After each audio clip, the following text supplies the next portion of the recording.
The Financial Lives of the Poets by Jess Walter, read by the author.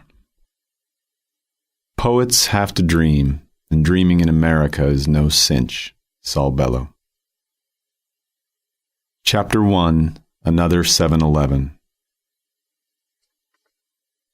Here they are again, the bent boys, baked and buzzed boys, wasted, red-eyed, dry-mouthed high boys, coursing narrow, bright aisles, hunting food as fried as they are, twitchy hands wadding bills they spill on the counter, so pleased and so proud, as if they're the very inventors of stoned.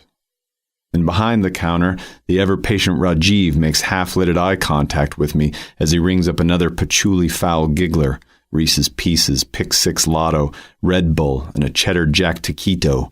Rajiv probably thinking, these kids, eh, Matt? Or maybe not, because Rajiv doesn't know my name and I don't wear a name tag. I'm just the middle-aged guy who leaves my gunmetal sedan running when I come in after midnight, when I can't sleep. And I've forgotten to get milk at a regular store. Milk for the kids' cereal. In the morning, before school. The milk is like $9 a gallon. For years, recent immigrants like Rajiv have been political Rorschach. See turban, think terrorist, and you're a red American. Assume Indian neurosurgeon, fluent in 5 languages, stuck serving morons at midnight for minimum wage, and you're blue like me. Of course, I have no more proof that Rajiv was a doctor in Delhi than some Texas trucker does that he's a bomber. Rajiv may have jockeyed a 7-Eleven in India too, for all we know. So impeccable is he with change, effortlessly plastic bagging Hostess snowballs and Little Debbie's, Power Bars and Mountain Dews. No, wait, dude, chocolate milk and pork rinds, as yet another stoner reassesses the aisles. And ooh, Cool Ranch Doritos. Whenever I come in here, I invariably think of my own boys, at home, asleep in their beds, still a few years from such trouble. Or do they already dream of midnight at the Slurpee machine? 2 tattooed white kids in silk sweatsuits step to the line behind me, and I tense a little, double pat my wallet.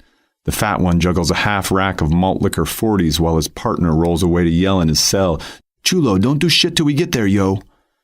The door closes behind the cell phone gangbanger, and I'm finally at the front of this line with my milk. Hey, Rajiv. When something goes terribly wrong at the soda fountain, and the clerk and I turn together, drawn by a hydroponic squeal from deep inside the cave of a blue hoodie. A pierced, lank-haired skater, board strapped to his back, has spilled his 72-ounce Sprite and now believes it is the funniest fucking thing in the world. And Rajiv nods wearily at me again, no doubt wishing he were back cutting craniums at Mumbai General. He casually swings my jug past the scanner. Then he hands me my milk, for the boys, for their cereal, in the morning. It's like $9 a gallon. I also think of my mother when I come in here. She was dying several years back and became obsessed with the terrorist attacks in New York.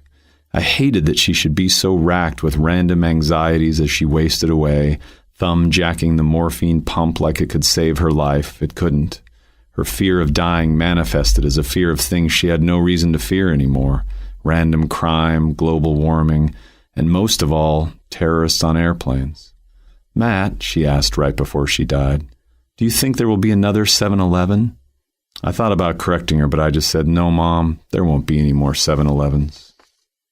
"Nice slippers, yo," says the cell phone gangbanger when I come outside with my milk. He's 20 or so, in a sagging shark-colored tracksuit, black hair combed straight over his ears, elaborate tattoo rising out of his shirt at the base of his neck.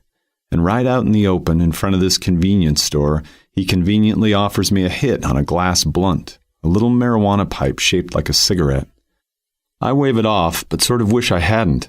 It's been at least 15 years, but I didn't just spring from some relaxed, wasted suburbia with a Stoli martini in hand. I had my moments. In college, they used to call me Weed Eater because I devoured those Acapulco gold joints, incense burning, black light on the walls, Pink Floyd thrumming down the dorm floor.